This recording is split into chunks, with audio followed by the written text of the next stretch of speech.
All right, we're back. It seems like it's been long. Why does it seem like it's been long? Did we have somebody on last Friday? Because we went from Thursday to Friday. We went what? We had somebody on at Thursday. Oh, we had Thursday? Okay. Coach Johnson. Time's moving so fast. All right, today's gonna be a great one. We're gonna talk. We're gonna change it up a little bit. Talk a little bit of officiating, which is always a hot topic in one way, shape, or form. So, thankless job. Oh, as thankless job as it gets, but necessary. But necessary. 100%. Probably one of the most underrated aspects of the game, or what we do, in terms of just having officials that are on the same page, that understand the process. Like, it is you couldn't pay me enough to do that gig. There's no doubt. It's definitely a it's always controversial. You're never right. You're just never right. And we got no better person than to talk about this than Mike D'Ambrosia, who is a longtime official. He has tremendous experience in this area. He's been an athlete himself. Obviously, he's officiated for a long time. And so we're going to talk about all these topics and then some. Let's bring them on right now. What's going on, Mike? Hey, good morning, guys. How are you? Hey, Mike. How are you, man? Appreciate you coming on, taking the time. No, thank you guys for having me. I like that whistle talk in the background. Gotta promote it. What does it say underneath? I can't see it. Inside the mind of a football official. There it is. Is that a book? No, that's my podcast. Oh, that's your podcast. Oh, yeah. Perfect. Oh gosh, yeah, I gotta get a listen over there on that.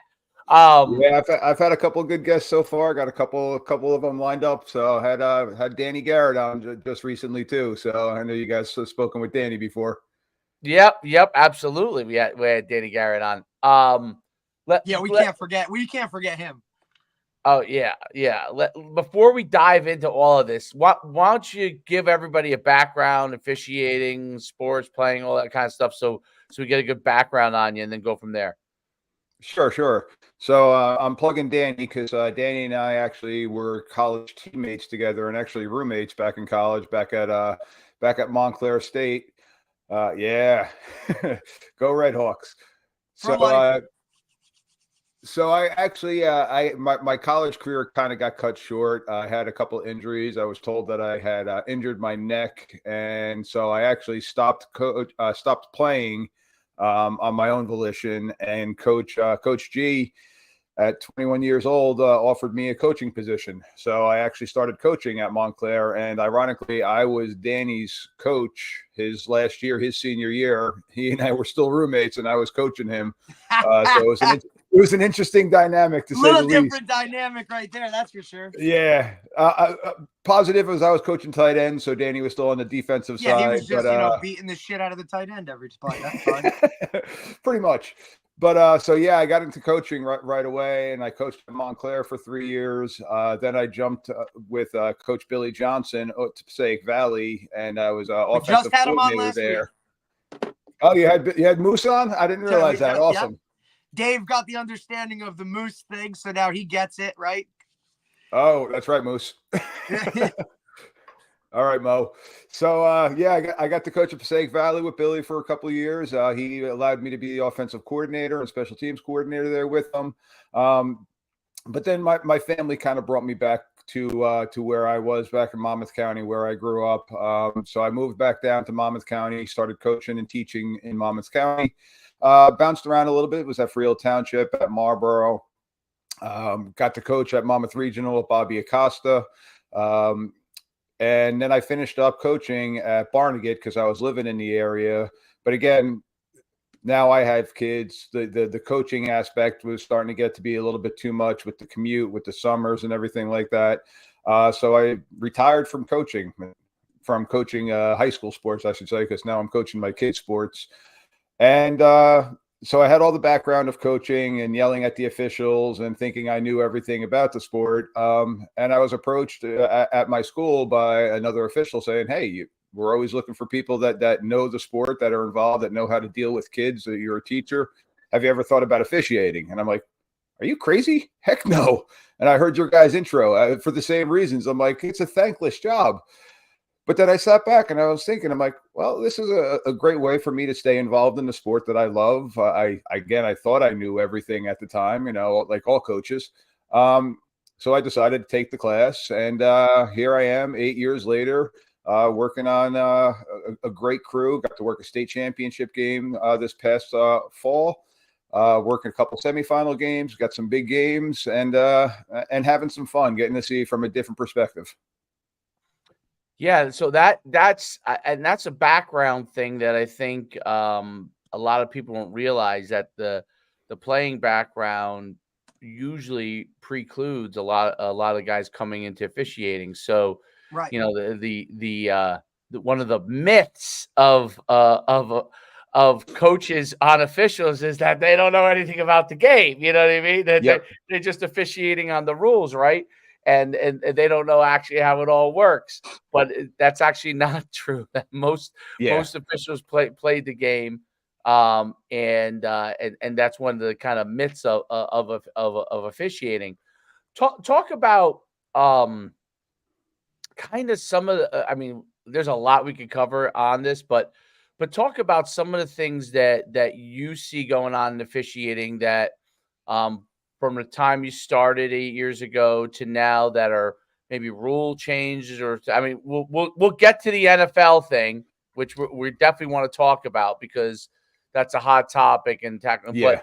But some of the things that you guys have really had to evolve with from an officiating standpoint. Well, I mean, from being an old school player and coach, I mean, you guys can relate to what our old highlight films used to be with blindside blocks and stuff like that. Yeah. And I mean, heck, we were taught on kickoffs, cutting across the field and kind of headhunting for somebody. So that's probably that rule with the defenseless receiver, with the blindside blocks and stuff like that. I was just looking through the book again. It was probably the toughest thing for me as an official, because being in the stands, being on the sidelines, I was always like, oh, great block. And now it's not a great block. That's kind of what people want to see. It's crazy. And that's what they wanted to see. Yeah. I mean, you remember setting up to want to see, right? Not anymore. I mean, it's just not around anymore. They look at old school. I mean, even not that long ago, right? Like, you're looking at highlights. I mean, you would set up the wall on a punt return and look to take that guy right out on a blindside block, or a crack back block, right? A receiver coming down and cracking on an end and things of that nature. Like, it's just not part of the game anymore. Yeah. And I mean, it took me a while to get used to it and to truly set my mind's frame in that aspect. But ultimately, it is for the safety of the kids, and that is what our main objective is. I mean, we talk about it on a crew. Our main objective is to spot the ball and keep the game going. We want the game to be clean. We want it to be run efficiently, but we ultimately want the kids to be safe. So, and that is a rule that with the size and speed now, and you guys are seeing it with all the recruiting, the size and the speed now, it's absurd of how big and fast these kids are, again, compared to when we were playing. So for the safety aspect, I do agree with the rule. It's just, it still has a lot of human element in it. What was the person facing him?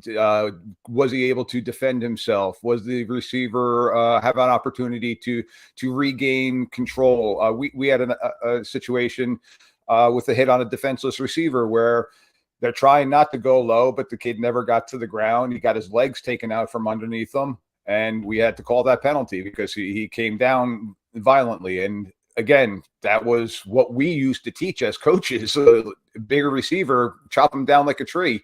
But now we got to look at it from a different perspective, from the safety aspect. And I know, Coach Schuman, you mentioned we're going to touch on the NFL one. I don't know where they're going now, to be honest with you, with the new rule. It's going to be flag football soon, it seems like, almost with some of the rules that they're implementing.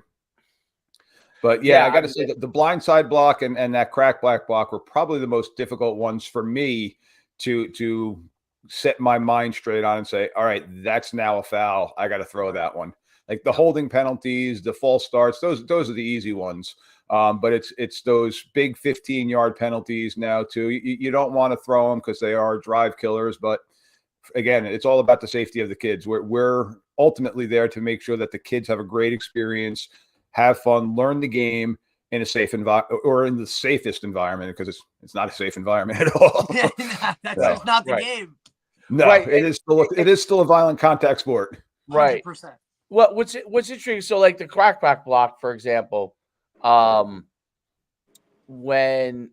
a guy comes back and the guy turns and he can't see him, you can't lay into him. Now, if he turns and he sees you, are you allowed to put hands on him? So are you allowed to so that's always the gray area in that one, right? Like, so I turn back, he now comes forward. Am I able to put my hands on him? And that was always, I always thought that was always the touchy one, because like you teach your kids, like, okay, you can't shoulder him, you can't do any of that kind of, but if you put hands on, now the issue is he has to obviously fully 100% see you, right? Because otherwise he probably gets lifted off the ground even on a hands on, right? Yeah, so and that is where the gray area is. The big one that how we're taught to look at it is, and it typically is going to happen on a broken play, on a kick return, different things like that, where you got somebody going back and forth, sideline to sideline. Right. It's initially, now when we see somebody heading back towards their own goal line, that's our trigger. All right, we gotta keep an eye on this one. Right. If they set a pick, if they just get their body in front, we got nothing. Like that. Right. That's exactly what they're looking for. But and coach, you're saying hands up. Even if it's hands up, that's still a clean block. Right. Even if they kind of extend their hands, it's when they're course. lowering the shoulder and the old school ear hole in somebody. Yes. That's where we have the flag. Yeah. But again, we try to throw that flag with a little bit of a delay. We want to process what we saw first. We want to see it, process it. Was it open hands? And then throw the flag. So sometimes that flag, people are screaming and yelling at us. Oh, you threw that flag like 5 minutes late. We're trying to make sure that we have it correctly. And again, I had one recently in a game where I threw it, play ended. I immediately went. Now I'm an umpire for the most part. I'm in the middle of the field. Same type of broken play. It was actually a screen pass, and the offensive lineman peeled back and got somebody. And after I threw it, I immediately went to my side judge and my back judge and say, hey, did you guys see what I saw? Right. I said, and we talked about it before we reported it to our referee to signal it. But I saw it. I processed it. I just wanted to make sure that maybe I missed open hands or anything like that. But we all had the same thing. So coach wasn't happy with it. But again, it was the safety of the player. So he lowered his shoulder into him. No, that makes sense. And then a lot of the things that you see, like, it's interesting because when obviously concussions became an issue, they obviously want, you're taking away helmet to helmet, those kind of things, targeting. And then now you have an issue, I guess, with which they're addressing now, where guys are going low. So, they were going high, people are getting head injuries, right? Now they're going low, people are getting knee injuries and ankle injuries and those kind of injuries, right? So it's one of those things where, so you went from bite the ball, wrap up, drive through the guy. In the old days, used to be almost down the middle, right? When you were tackling them, to now everything's below the hip for the most part, as much as possible below the hip and below, and that created a different set of injuries, right? Where kids' legs are getting caught, and that's obviously all the way up to the NFL, right? Their legs get caught right underneath them. They tear a knee, they roll an ankle bad, they break an ankle, right? Those kind of things. Lower leg injuries have become. I haven't looked at the stats before this, but my guess is that it's gone through the roof. So lower leg injuries because of the switching of where the tackling lies, right? Because you said still a violent game, right? It's just you're shifting the violence from one area to the next, right? Correct. So before we talk about the hip drop part, talk about how, like, are you seeing a situation where you have to officiate some of that stuff now? Like you mentioned, to taking down the big tight end that's really tall. So is that something that now is much more officiated too? It is, but I got to say, we're the trickle down effect at the high school level. I was recently just talking to somebody at the college level, and we were talking about with the targeting rule about the ejections and stuff like that. He was adamant against it, and I understand that. But because we're the third level, I think it is getting taught earlier on the proper tackling technique. Right. So we're not seeing as much of that. We're not seeing as much as the spearing anymore. We're not seeing as much as the helmet. The helmet to helmet contact, again, that's kind of a gray area because you got your running backs dropping levels and different things like that. So that's also a very difficult one. But the tackling aspect of it and the blind side hits, I think for the most part, the high school kids are getting it. It's being taught at an earlier age, and hopefully we'll start seeing that trickle up with the teaching coming at the lower level and going up. So at the high school level, it hasn't, in my opinion, it hasn't been too bad. It was addressed. It was a point of emphasis a couple of years ago. Coaches didn't like it, but now I think the coaches are more accepting of it and hopefully teaching it the right way. But yeah, now we're getting away from they're talking with the old Pete Carroll tackling technique now with the gator wrap and roll. Wrap and roll. Yes. Yep. It's literally what's taught. That's just what's taught, right? And I think now because concussions are such a big deal, and a couple of years ago it was almost like football was like this might not be around in 5 years, like that was the level of, I think, like fear that was imposed or put on people. And now because of that, I feel like tackling is taught at the younger levels with more of an emphasis on the correct way to do it, right? Like youth coaches have to, there's a lot of that kind of going into it. So now that's just the way they've always learned. You don't have that kind of where you were switching from some coaches teaching bite the ball, right, to now almost across the board, everybody's going with your eyes through the thighs, wrap and roll, that type of thing. I think that's just where the high school has gone now. These guys don't even know the other way to tackle, right? Because they were never, they were just never taught it. It was just a time thing that, it had to process through. And is the wrap and roll, like my question on the wrap and roll, is that I get it safer from a head standpoint. I get it 100%. But is that overall safer on a from a body standpoint, right? Like, well, would you rather use your head or would you rather use your shoulder? No, I'd rather, pull a flag. I look at it like this, like bite the ball to me was safer. Your head face into your head is outside the body. Okay. You're not putting listen, when I first in the 90s, we were taught to wrap up, head up, right down the middle of them, obviously, right? By the time I got to college, we were really taught we were using that, but we were now using bite the ball, right? Get your head outside, even in the 90s, right? Because I think it was a more efficient tackle, right? I think of how many times you're going to miss. Right. But my point is this: well, wrap and roll, like because I teach it with young kids.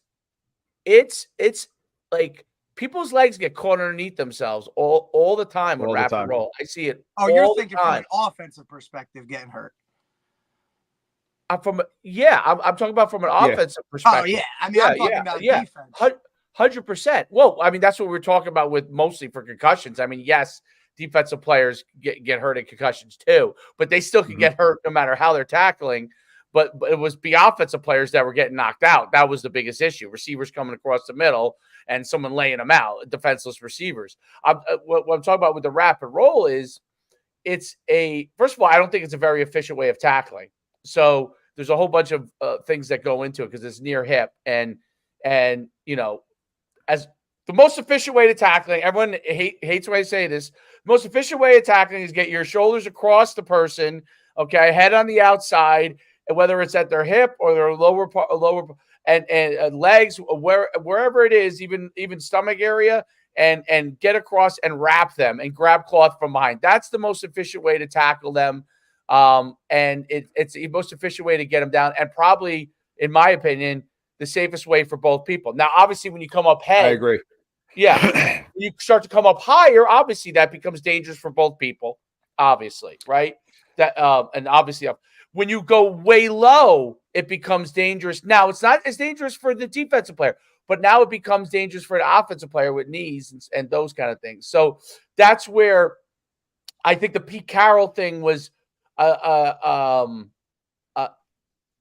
step in the right direction, but not the complete solution. And what you found, what happened because of this is why you have hip drop, right?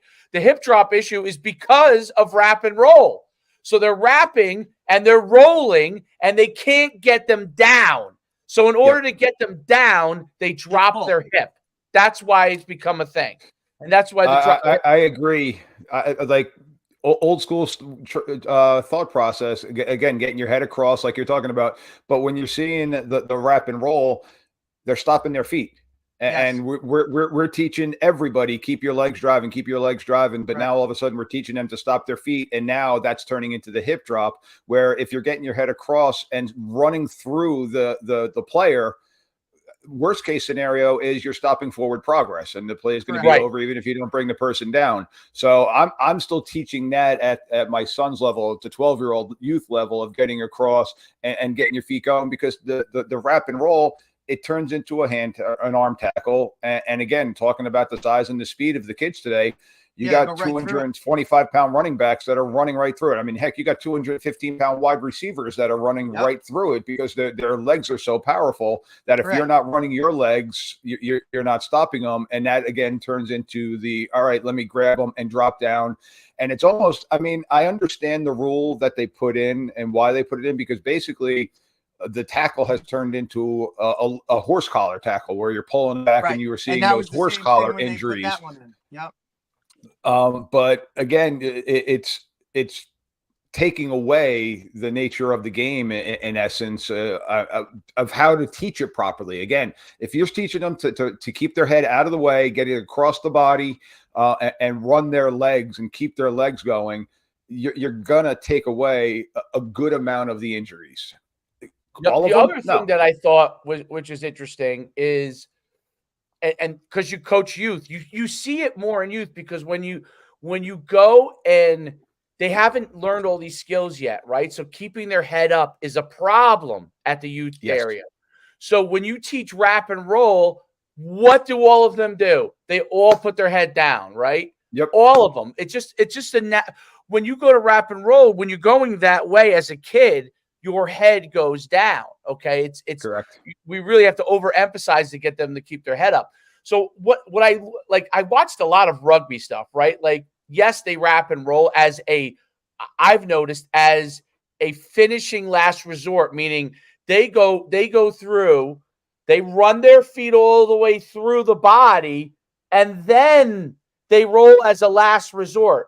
Because most of the time what I've seen the rugby guys do is, whether it's near hip or across, they just keep running their feet all the way through the hip. And that's really their main goal, is to take them down in that fashion. They roll when it becomes a situation where they're finishing and they can't finish, right? And then I've seen them roll. And I've watched a lot of they have, actually, you can find it all over to YouTube, right? These guys, like the All Blacks, and New Zealand, they have all these like teaching clinics that they have as how they show the way they tackle and stuff. And they teach them also with the pad, right? The pad is up here. They hold the pad, and very few people do this. They hold the pad and the guy comes through the hip, right? So that they get like all the basic, they work through all the levels. And it's so interesting to me because until I started looking at that, because when I started coaching, like when I was coaching high school, I was teaching wrap and roll, we're going, and when I started to teach youth, what was bothering me was the kids were putting their head down. And I was like, how can I fix this? Because we would do the drills that we would do in high school where the high school kids were able to handle it, and the youth kids were putting their head down. I'm like, shoot, this is not good. So we backed it up. And we started working through all that kind of thing to make sure they got their head up. And I think that's a huge thing that as you're teach attack. Now, from a rule standpoint, obviously, do you think hip drop is going to become something in the high school level? Is that going to be Do you even see it? Not that I'm aware of. I'll be honest with you. I don't recall seeing that tackle at our level. It's a pro type of thing. It's an athletic thing too. I mean, you got to be really. These guys just don't have the. How many times? It's very rare, right? That in high school you have a guy and then like a running back, and you're like he makes a move, and now your linebacker's holding on, and now he's got to pull him back, which is kind of what the hip tackle is. At that point, the whistle's probably blown for, stoppage of play and guys are stalemated. It's over. Or you have somebody else coming in to clean it up before that actually happens. Yep. So I don't know. I don't think I can recall ever seeing it where I would be like, yo, that's a hip, like you saw horse collar tackles. Right. Yeah, like horse collar tackles, and they modified the horse collar tackle too recently about being on the side too. So, Correct. But it's still got to be that backwards pull to the ground. Right. And also it's now the nameplate too. So it's not just through the collar anymore. It's in the nameplate again to prevent that. But with the hip drop, I can't honestly say that I've actually seen it in a high school game. Now that doesn't mean that it was something that I wasn't looking for. So it was not a foul, nothing like that. So, and especially but I can't honestly recall it. Position, right? That umpire position is where I would think you would see that more so. Yeah. Yep. And again, I mean, we're from still behind seeing. You're talking about, Derek, like from behind. Like on the side, right? Like running back, he's making a play, right? He's going outside, trying to get to the numbers, right? Now he makes a cut. He comes back inside. And as a linebacker, I'm going to fit him up coming inside out. And now maybe I slip to the outside and I kind of give a pull to get him down, because now if I don't, his forward progress is still going. You know what I mean? Yeah. So I just think high school guys are just continuing. And look, the way I teach it is always, look, you run your feet 5 steps after contact, right? Like, I don't want you to just hit him and stop. I want you to go through his body, right? And push him back. So I just think that, it is something I just think it's more of a pro type of thing. The guys at this level, I mean, look, some are athletic like that. I wonder. I don't know. Because you know what? I think what Mike said might be true. You're not looking for it. So if you're not looking for it, like, they got enough to worry. Honestly, I didn't even know there was helmet to helmet until it became a rule. Like I didn't even realize that guys were. I didn't realize it was going on that much. Like in my head, I would think, oh, maybe it was once a game. Nah, man, playing safety, bro. I'm trying to take your head off. Yeah, but until it became a rule, I didn't even really think about it. I couldn't play today. I couldn't play in this game. And now, I have more 15-yarders. I'd be gone. Like, I'm telling you, I would be gone. First quarter. I probably cost myself 7 interceptions in college because I just want to light somebody up. Like, that's what I was taught. I'm sorry. Like, I played this game because it was physical and I loved it. Like, that's what the hitting aspect was, the appeal for me. Like, it was, as a safety, I had a 12-yard running head start, bro, to light you up. And it was coming, whether we were going high. I mean, I wasn't trying to hit you in the head and take your head off, and especially in college, being a smaller guy all the time, like, I had to go low. So, and that was like pre-hurdle era, And that's another rule that's insane that I drives me crazy. Like, a guy jumps over somebody, some guys throw the flag, and it's like, you can't do that. And then another guy, jumps over him, and now he's good to go. That rule was always. Explain that rule. Explain that rule. Exactly. I'm curious about that rule. Explain that rule. We're putting you on the spot with something. Yeah. Yeah. That's fine. And again, that's another one of those that calls happen maybe 2-3 times a year. Yeah, no, I actually had one coach upset with me because I didn't call a hurdling call in the middle of the pile. It was actually on an extra point. A linebacker went to hurdle over the center. Right. But the rule is, if only have 2 feet on the ground, you can't hurdle them. So I'm trying to think of the easiest way to explain it. So if I'm a defensive back going for a tackle and I go low and my feet are still on the ground, but my hand's not on the ground, I can't hurdle him, because what they're afraid of is not only Not only the Antonio Brown scenario with the punter where he came in cleat first on the punter. Yeah, and just kicked him in the chest. Yeah, but it's more so they're afraid of the back themselves. It's actually for the backs themselves of getting flipped over and landing head first. So it's still a very gray area. If the guy is launching himself down to the ground and they've got a body part, a hand, a forearm, their knee is on the ground, technically you can hurdle that. But it's Brian Leonard was the one bringing it to fame in the Jersey area with the Leonard leap and stuff like that. The Leonard leap. But so that is one that we don't see too often because again, it's just athletic. It's something that is taught. It's something that I've caught more so in scrimmages preseason, and I'll go over to the kids. I'll drop the flag. I'm like, listen, son, that is a hell of an athletic play. Yeah, but you can't do it, unfortunately. So try to get that. You can put that on your highlight tape, but just make sure you blank out the flag part. Oh yeah, yep. No, I've actually seen that on some kids' Instagram and Twitter pages for recruiting. Look, Saquon Barkley started. You know what I mean? It's what these guys see. Yeah. So, and again, it's a safety type of thing. But it's a gray area because it's also one of those things that when it happens, it's like, whoa, that just happened. Like you're not anticipating that, and like a hold, you can kind of see getting set up. You're watching the grind there. Even like I said, that blindside block. We have our triggers of when we see somebody going back towards their own goal line. But that hurdling rule, it's few and far between. It doesn't happen too often. But yeah, again, it's more so for the safety of the back themselves as opposed to the tackler. Well, even like the tackler, right? Like I just feel like, look, if you're going to go jump and now you're going to launch yourself, you may catch that knee right under the chin or right to the helmet as you're doing that. But I mean, I would have been hurdled probably 1,000 times. I swear to God, because I used to go so low. They didn't even have to hurdle, right? Because that guy was always bigger than me. So take the legs out, run through, right? Even like if a guy's in the air, push his legs to flip them. Like you got to do whatever you got to do. It's just so different. Like, and that was just one of those rules. I mean, Dave, I remember when we were coaching at RBR, it was our first scrimmage. Like one of the kids did it, and we were like, "That was a great play." And they dropped the flag.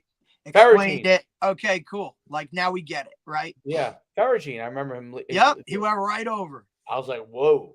Yeah, it was like we were like, "Whoa!" and then the rest were like, "Okay, let's figure this one out, right? Like, let's figure this one out." But I was like, "Wow, this kid's pretty athletic. Better get him the ball." Yeah, it's like, wait, he's only a junior too. We're good. But I just listen. One of the things for me is I just don't understand why coaches. Okay, everybody makes mistakes. Everybody blows calls. The harping on it, what does that do? Have I ever seen a ref pick up a flag and change a call? So, like, why are you going to sit there and wreck this guy on our sideline who probably didn't even throw the flag to begin with? And you're just going to keep crushing him play after play after play on something that happened 5 plays ago. Like, what are we doing? That's where us as coaches are so wrong. I just don't understand that part of it. So I'll give you guys a great example of that. And I agree with you 100%. A big game this year. I'm not going to name schools, but we had a really big game this year, and it was a competitive game. And on a kickoff, we had an inadvertent whistle, which is it is by far the worst thing that we can do. Like our pregame, every pregame, and we're a crew of 6 that we're always together, and our head official, our crew chief, always talks about it. Keep the whistles deep, keep the flags deep. Like, let's make sure we see the play end.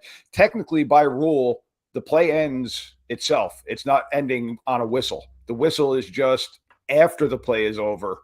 So that's why we're very big with, if you come to one of our games, you're probably only going to hear one whistle. We're not blowing the whistle all around the field. It's the person that got that play.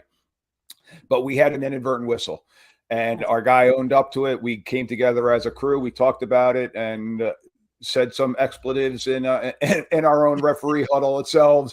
And you're killing me, bro. You're killing me.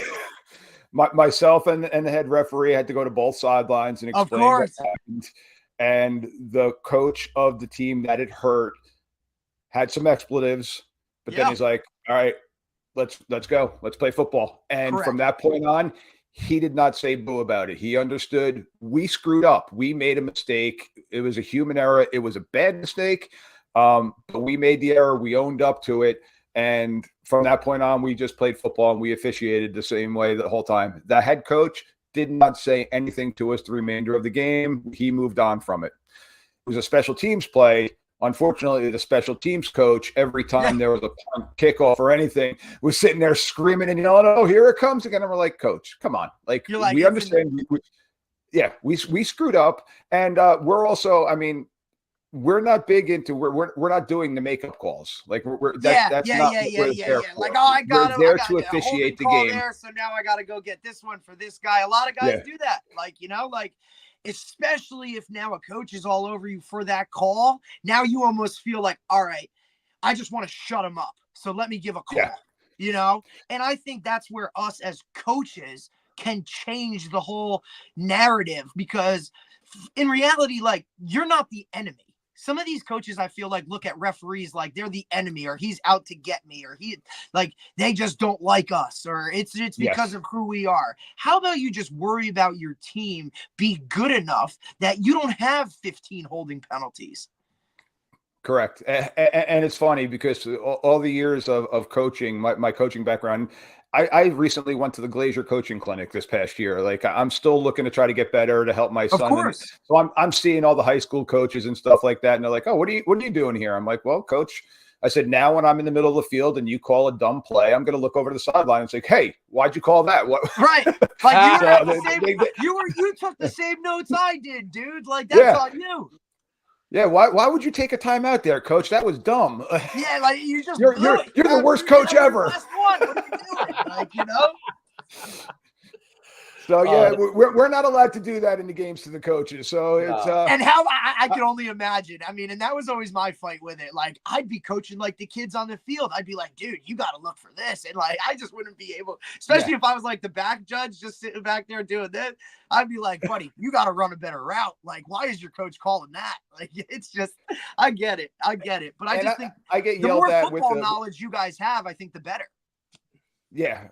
No, I agree. And that was one of the things that I enjoyed. It was definitely a mind shift going from the coaching aspect to the officiating aspect. And just like you guys as coaches, you're trying to focus, if you're a position coach, you're trying to focus on your position and your key and stuff like that. And I used to be an offensive coordinator, so I was watching the whole offense. And then going back now, all right, now I'm a position coach again. I'm watching my keys, my set of linemen, different things like that. So it was a mindset change, but I used to be an offensive lineman. I was an O-line coach and tight ends coach. So me being in the middle of the field there and watching the O-lineman, I'm home. I'm in my home area, so I know. I can't tell you how many times playing safety in high school I had to move that back. Like, buddy, you got to go this way, man. Like, I can't see through you, bro. Yep. And I like to officiate myself by talking to the kids first. Absolutely. Like, when I see the hold early in the game, going over 76, you got to keep your hands inside, move your feet, like different things like that. And especially at the JV and the freshman level, and then when you get down to the youth levels, I don't even want to do a flag with me on the field. Like, I would rather walk into the huddle and explain to the kid, "Hey, listen, Friday nights, that's going to be called. You need to do this. Coach 56 is doing this." I said, "I'd rather not throw a flag on you. Like, this is still learning level. I know everybody wants to win, but you also want to learn to play Friday nights and Saturday afternoons as opposed to Thursday and Monday. Like, let's teach these kids up. And if I can help in that aspect as an official, I want to do that. I don't want to be flag happy and throw them all the time." Right, because an explanation coming from the guy in the stripes, right? Now, some coaches take that offensively, like, "Hey, don't talk to my guys." It's like, buddy, we're all on the same damn team here. Like, relax. He's explaining it to our guy better than probably we can explain it, or it's something we've never explained before, they never have seen before. That's why I love doing JV, man. It's like the best. People can't stand it. I love it. I used to love it too. We used to draw plays up in the dirt and it's just have some fun with it. Like, you're on the bus, like, "Hey, buddy, you're doing this. You're doing coach. That. Well, we're gonna figure it out. You're gonna do it today." Like, you know. On the bus, can anybody kick? It's the learning aspect of it. Yep. I'm curious, what can be done to help officials do their job better? Like, is there something? That's a great question, Dave. is there like, so obviously you guys out there, you have your crew of 6, but what are some of the tools that they can start to give? Like, I'll use, for example, like, I guess some places use instant replay, right? Like, Mhm. what are things Oh, that can continue to help officials in high school do their job even better? So recently, I want to say this is the second or the third year now, the state of New Jersey has now put together, we're doing seminars every other week now. We're doing these online Zoom meetings awesome. now by the state of New Jersey that's being run. We're utilizing Huddle. So I go back and I'm watching all of my games to see if I missed something, where my positioning was, my keys, and as a crew, we're then texting back and forth. Hey, take a look at play 97. So we're starting to dive more into the technology and still working year round. Like I said, with these, we're meeting every other week. Usually Tuesdays or Wednesday nights, and it's a Zoom meeting, but we're breaking down film and going over. We had one recently that was just about holding, where we had one where we broke off into different Zoom rooms, and as umpires, it was just umpires from around the state talking about different rules and different things that we're seeing and how we can continue to improve. Excuse me, problem talking there. But yeah, it's just a matter of staying in the books. Summertime comes. One of the reasons why I enjoyed refereeing over football is I live down by the shore, so I get to go to the beach and have my rule books and sit there and read the book instead of driving an hour to go to weight training and stuff like that. So it freed up some family time, but my nose is still in the books. I'm still trying to read, stay up to date with what's going on, and just trying to stay in touch with people. With the podcast that I've got going right now, my whole goal is to try to just bring more awareness to officials, to coaches. Like I'm talking with coaches, I'm trying to get players on. I got guys from the rules committee from Indianapolis that I'm going to have on, just to try to bring more knowledge and to keep the game going and understand that these kids are working year round, and I want the game to be the reward for their hard work that they've done. So I want to do the best that I can so that they don't know I'm there. So Right. like, I want to not be seen. I want to talk and have this, but I don't want them to say, oh, that Mike D's a pain in the ass. We know when we walk in, he's going to throw 7 holding penalties, things like that. I want to give the kids the reward for all the hard work that they're doing year round, doing the 7-on-7s, doing the weight training, doing all the stuff that they're doing off season. I don't want to cheat them. So I think just staying in the books, getting involved, doing other stuff, doing some 7-on-7 tournaments in the off season, staying involved in that. And even, again, going to the coaching clinics and just seeing the coaches, building a rapport with the coaches, where I now know I can go up to a coach and talk to them and give them, hey, coach, I didn't see it, or coach, this is what I saw, this is why I didn't call it, as opposed to the old school mentality and being combative and saying that because that's what I said. And that's not my personality. That's not my crew's personality. But some coaches have that in their mind preemptively that, okay, this guy's against us. So I started getting yelled at when I was coaching after winning 49-0. So now when I have the stripes on, I kind of just figure I'm going to get yelled at by somebody. So it was an easy transition for me. So, but yeah, just staying studying. Is there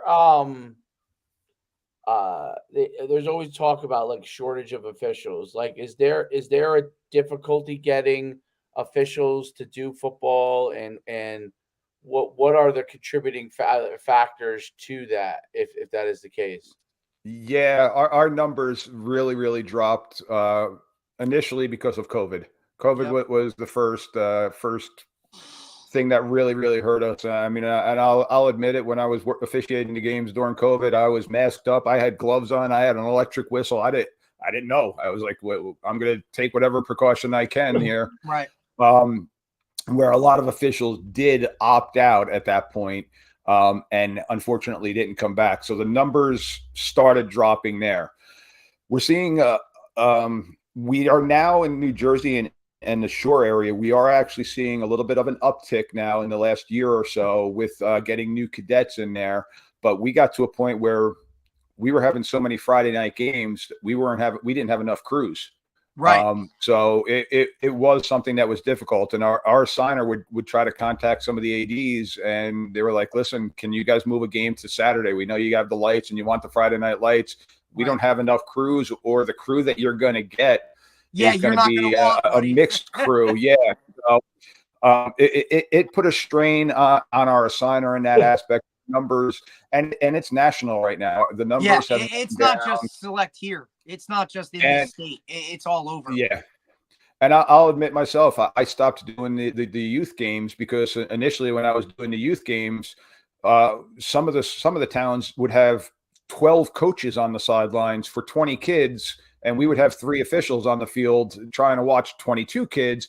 And Daddy was watching his son be held on the far sideline of a toss sweep coming to the near sideline that we weren't calling. And I'm like, Coach, it doesn't even matter. We're triangulating the ball. We're watching the ball. What happens backside, we'll keep an eye out for safety. But those guys, well, they watch a game on Sunday afternoon, so they thought they knew everything. Of course. And it got to be to a point where it was more of a hassle. And then I got involved in coaching my own son, so that kind of kept me out of officiating the youth one. But yeah, we're still looking, and that's another reason why I'm doing what I'm doing right now with the podcast and stuff like that, and trying to jump on with you guys, is I want to bring awareness and I want to recruit. I want to get those guys coming out of college. I mean, right. The percentage of the reffing. Well, go into coaching too. Like, I'm not saying that, but with the officiating, unless you're a coach and you're going into education or something like that, you might not be able to do the time that you have. Right. Where officiating, you could show up on a Friday night, on a Saturday afternoon, where you're out of your job. So it's something to consider with the college guys that are graduating, that if you still want to be involved in the sport, having the playing knowledge, having that background is something great. So I'm trying to bring awareness to that, to still recruit and get those young guys, those energetic guys out there with us. I mean, I'm an old offensive lineman, so my body's feeling it, and being an umpire in there, I still feel it every once in a while. I got safety me from the back. No, that makes sense. Does the NJSA or I don't know, the groups that do the assigning officials, do they ever reach out to colleges? And like, to me, that would be a slam dunk. Like, I just off the top of my head, I think those guys that work in the recreation, not just guys who were, maybe played football or whatever that might want to do it, but literally the guys that work in recreation, right? The intramurals, right? They're already doing some of this stuff. They're already like reffing games, like flag games, and they kind of have some experience with it as a student. And I always wondered why they don't go and just start getting those guys like recruiting them like on crews. No, I don't know. Like as a 7th guy, right?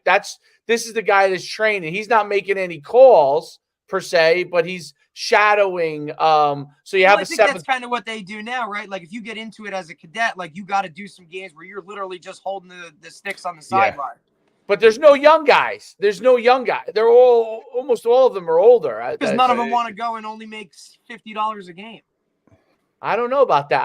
I don't know about those recreation kids who are doing it in college. I think those guys do. They don't understand the avenues available to them. They don't. So I wouldn't know how. I know officials because we have them at our 7-on-7. So I would know who to talk to. But like, most people do not know who to talk to. Yeah. So they recently, again, the last couple of years, have started really promoting stuff on social media and stuff like that. But unless you're tagged or unless you're following certain social media avenues, you might not see those. But yeah, the state is recruiting. The state, our specific chapter, we have somebody that's assigned to recruiting and talking to people and trying to get people. And our cadet number for this year, I think we're in the 20s, which is that was what signed up. Now, their first class, I think, was last week. So I don't know how many people actually showed up for the first class, but we had over 20 just sign up. And this past graduating class, if you want to say it, was our biggest one in a long time also. So we're seeing our numbers go up. We are recruiting and trying to get the younger guys. But yeah, I agree. I'm talking with Coach Garrett, possibly going up there myself and sitting down with the team and Yeah. trying to reach out to different colleges and stuff like that, and just trying to get those young guys and just get the awareness out there of this is what we do, that this is the money that you can make. But it's, again, I do it because I love football. Like, Right. the money helps. I'm not going to lie. I'm not going to turn that down. But I mean, we've done the Phil Sims North-South game the last 2 years, my crew, and that's free. We do that for the love of the game. We have some fun, and Right. That it's is an all-star game. We're not getting paid for that. Should be. That's what that game should be. So it's a matter of getting out there, getting experience, seeing it, and still staying involved in the sport. Like I said, it's something that you can still be a part of the sport. I still get amped up on Friday nights. Like, hell yeah. From my playing days to my coaching days to now, when I'm in the middle of the field and I'm talking to the kids and you got the good music playing in the background, I'm bouncing around still a little bit. I'm getting myself amped up. I still love the atmosphere. Give me a great high school band. Like, I love that stuff. So I'm still involved in the game. And I'm bringing my kid there, and he's seeing it, and he's falling in love with it. So it's something that, it's a lot of fun. And it's still even getting yelled at. Again, I did it before. You got to know what to take, what to accept, and a line. And most of the coaches understand that. And let's go play football. Right. It makes 100% sense. I just think that there's an avenue there because the young people are looking for opportunities, and they don't have jobs are different than they were in the past. So, they're going to need other ways to make extra money, and guys that are involved in the game, in the past, that's a huge, I think it's a huge avenue because of that fact. And I do think that, the colleges, I mean, those kids, they don't know nothing. So if you're actually out there working with saying, hey, listen, in the fall season, you're talking 12 weeks, you can make a few $1,000s more in your pocket, easily. And you're putting that in your pocket, dude, whatever you're doing, that's a huge supplement to it. That's, over the course of 10, 20 years, that's a good amount of extra money. But, well, it's been great having you on. Any last things you want to leave us with that that we could remember from an officiating standpoint? Listen, a recent episode that I just had, we were talking about replay, and I know you guys mentioned it before. We're in the state, we don't have replay system anymore. We had it, but we don't have it anymore. I wouldn't be surprised if you're going to start seeing it again coming down the road, because unfortunately what happened with the basketball game recently. Oh yeah. But we just understand that we're human. We're out there trying to give the best experience for the kids. We're trying to make it as best as possible. So we're going to make mistakes. We're going to miss a call here and there. We're going to make a call that you might not like. But again, the parents, the coaches, we all make calls in life that we don't like, or that get somebody upset. It's the human element, and we just ask that everybody understands that hey, we're human too, and we make mistakes. Try not to, why did they get rid of the replay? I was curious. The technology. Oh, yeah. It wasn't okay. Yeah, so with New Jersey was one of the experimental groups of just using Huddle. So you had the end zone view and then the 50-yard line view, and the referee was looking at an iPad on the sideline for a call. But then we had two scenarios back in 21 in the college game. In the championship games up at Rutgers, that were two very big calls that could have went either way. That replay didn't overturn. That people's cell phones had a better angle too, I think. Yeah, the cell phones had a better angle of it, that the replay official didn't have that view, so they couldn't change the call one way or the other. Because of that, just the technology aspect of it just wasn't there. Where now with Huddle having the integrated scoreboard that's integrated on Huddle with some of the schools. That I think you're going to start seeing again, especially with timing issues and stuff like that. You might start seeing that come back, especially in playoff aspects. Definitely. That and the play clock, right? Like, and play clock. I think that's like such a big thing. I wish schools could have one, you know? Oh, well, I only know of one school right now in our area that has one for the varsity game. So it's but again, it's just like the shot clock argument. And everybody in the South has it. Correct. Everybody in the South has a play clock. It's right in the corner of the end zone. I don't understand why they don't. It's money. It's money.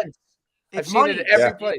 Some schools, you're talking about some schools that can barely have footballs, and that's just not I don't buy the money aspect of that. Like, how are these schools in the inner city that probably don't have that much money doing it? How are I going to? They're not doing it. It's basically if they just mandate it, everyone will find the money pay for those schools that can't afford it, and then the taxes are going to go up, and there you go. So the taxes are going to go up regardless in New Jersey. That's politics, brother. That's politics. We live. That's a whole different discussion. The taxes are going up in New Jersey. Murphy decided to tag 220. Now it's 220 on the toll on the Parkway. Yep. Just make it $3. Just make it $10. What does it matter? What does it matter anymore? Yeah. But yes. So that. But yeah, I mean, I think that you're right though. The play clock is it. Listen, one of my beefs used to be because I ran the no huddle. I used to have a huge beef on the play clock. My team goes, I run a no huddle, the ball gets set, I got my 25 my seconds, right? Yeah. And the other team, what is how many seconds is it between plays? I forgot. It's 40 and 25. So it depends upon what stopped the clock.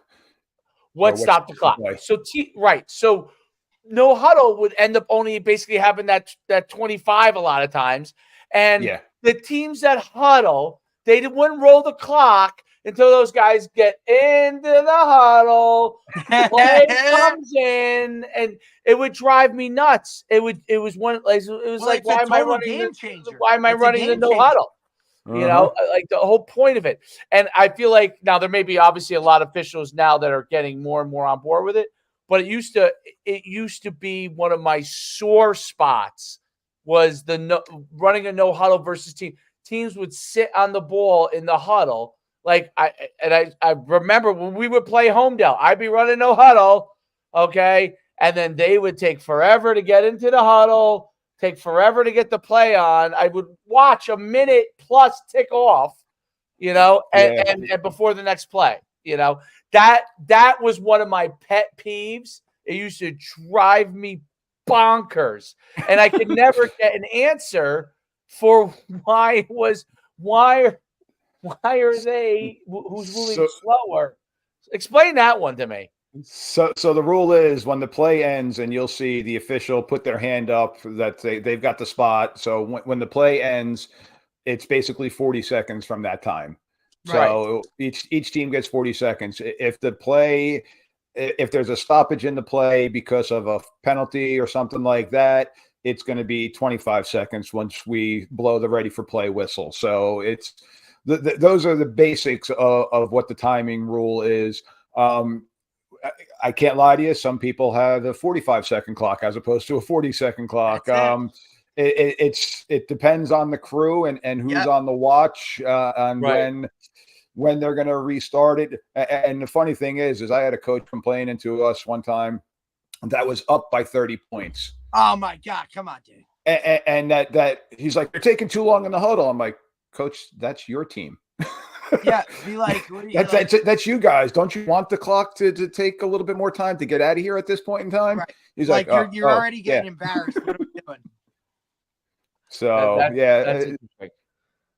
Yeah, that's one of the always. Well, that changed too this year, right? The mercy rule, right? Like if you go up now, I think it's just stays no matter what, even if you score a touchdown and close the gap, right? It's just going to be once you hit that point where you're up by, I believe it's what 33. It stays and the clock stays running. Oh, really? Even if you go and score a touchdown, and now it's not 33 anymore. I think in the second half. Interesting. So. Right. Yeah. Yeah, Oh, they're second why trying half, did they so change that? they 'Cause still remember, get a if you- shot in the beginning. I got it. Well, remember Yeah. years ago in the state championship game, Ramapo was down 35 points and came back to win the game in a state championship game. So now I don't know, state championship game, they might allow it. I don't know. But I wonder, I mean, that's such a rare thing that happens, but I guess technically it could happen, right? A team's up 33 points, a team scores 7, somehow they got in a roll. But really, there's no time to really come back now. So it's obviously it must be a safety thing. Is the main reason. What was happening is you'd get those blowout games, and that's when some kids would start taking plays off, and then all of a sudden they're rolling their ankle, and right. It for the Ramapo scenario is a very small percentage of what happened. It was more so, okay, team's up by 42 points in the second half. Now a team scores a touchdown, and now we're going back to a regular clock again when both teams have their JV squads in there, and that's when somebody ends up breaking a leg or something worse. It was just like, it didn't need to happen type of scenario. Got it. Yeah, that makes sense. No, I figured it was a safety deal. Yeah. I figured But that. yeah, it's only the second half. If it happens in the first half, it's still a regular clock. So you keep on running it up on people. Listen, I ain't worried about blowing anybody out. If anything, I'm worried about the other side. Like, let's keep this thing running, buddy. Yeah. Yep. No doubt. Cool. This was awesome. Thanks so much for coming on. Appreciate it, Mike. Really, listen, I appreciate you guys having me on. Really what's the podcast? What's the name of your yourself, podcast? Man. Whistle Talk? Yeah, plug your podcast. Go ahead, bud. Yeah. So the podcast is called Whistle Talk, Inside the Mind of a Football Official, but you could search it up. Mike D, the referee, is my tagline. And again, I've got from officials to coaches. I'm actually interviewing tomorrow a gentleman from Southern California. Nice. Had a guy on from Alabama last week, baby. and some New Jersey guys, some coaches and stuff like that. So I'm just trying to get the word out there. Hopefully, educate some people, remind some other officials, and to recruit. So it's Whistle Talk. It's on all the major podcast platforms. So take a listen, comment on it, give me some reviews. I'm an official. I got thick skin, so say, Mike, what the hell are you talking about? Ain't nothing gonna penetrate that. You need those 5 stars. That brings the views up. You need those 5 stars. Yeah, give me those 5 stars. And then tell me why you hate me as an official. Like, let me know. Yeah. And you can tell me you hate me. Just give me 5 stars. That's fine. That's it. Rate them and go. Yep. Hey, Mike, really appreciate you though taking the time. I know we wanted to get this done to just get a little bit of a different angle for our viewers and whatnot. And we figure these guys spend enough time screaming at this guy. We might as well actually go inside his head and talk to him about it. So really appreciate you taking the time, buddy. No, absolutely. And I'm always going to be here for you guys. If you guys ever have other questions or whatever, please feel free to reach out. I mean, like I said, I'm still trying to teach the game. No matter what side of the ball I'm on, I'm still trying to teach the game and make it better for everybody if I can. Awesome, man. So thank you, guys. Thanks a lot. Thanks, Mike. Have a great day. You too, guys. Thank you. You Bye. too. That was great. I learned a lot. That was me, Mikey. I wanted to learn. Because dude, I don't want to be an official ever. Well, I think that there are. I really do think. Like, if you remember, like we did. It was a couple of years ago. It was the year you weren't working with the Beasts, but you did the events. So we had the 7-on-7 tournament, and the guy who does the officials, I think we took 4 full fields, and he just didn't have enough. I don't think he had like enough crews, right? So I got like some of those kids from like the local college or whatever, and they refereed it, and they were like, at first, but then they kind of got into it. Like that was kind of my like thing. Like, until they do it, right? You don't really know, right? Like, and I definitely agree with you. If you can go to colleges and you see these guys out there reffing, their intramural flag league, right? Like, hey, buddy, maybe you want to think about doing this. Like, I mean, listen, you can make some bang. You can make more money, look, man. You got to work, right? Like, you got to hustle. Yeah. But if you have a good crew, I mean, think about it. You're getting a game Friday night, right? You're getting a Saturday afternoon game, right? Then Sunday, you can go and do how many youth games. Yeah, and right, then right. Monday, you grab a JV game. Right. Or During this Thursday. football season, And then you do you 4 could. days. Some of these teams do freshman games on Thursdays. I didn't even think about that. You're 100% right. Like There's you could be working 5 days a week. 5 days a week. Right. And and if you're a football guy, for the most part, you just have to do it in the fall. And then you know, can maybe you do a supplement in the 7-on-7 spring, here and there. In Yeah. the spring, like winter, Couple here, there, okay, yeah. yep. And then hey, I go and do 7-on-7s in the spring and early summer to get ready to go. Yeah, no doubt. Very cool. Very cool stuff. Well, Definitely interesting. all right. Well, we'll get off. This was a great podcast. Good viewership again. And we'll go from there next week. Everybody Next wants week to we know got- why referees are. Everybody wants to hit on a referee. That's right. Next week we got a pretty busy week. A few days. Those of you guys who follow us, few days of podcasts at least next week. They're in spring break. Gotta love spring break. Teachers and Yeah. coaches are free. They're like, what can I do? Yeah, exactly. Come on, and then And then we got a big one in 2 weeks, man. and then in 2 weeks we're gonna have one that you're gonna we'll get that promoted in due time, but that might be an all-timer. Until next time. Yeah, until next time. See you later. Have a good one, guys.